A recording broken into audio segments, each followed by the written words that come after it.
Paldies, un teātrī esot tāds likums, ja esot bise pie sienas, tad viņi esot noteikti jāizšauj.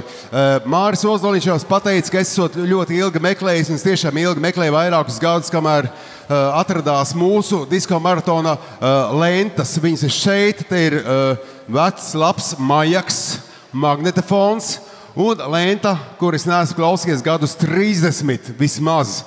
Oriģinālā maratona lenta, no kuras ir palikuši pār tikai vāciņi un kulīte un vāciņi, divas labas lietas. Un tur skanēs viens liepainieku gabals. Es jau iepriekš atvainojos par kvalitāti. Es nezinu, kā tā būs. Pamēģinām!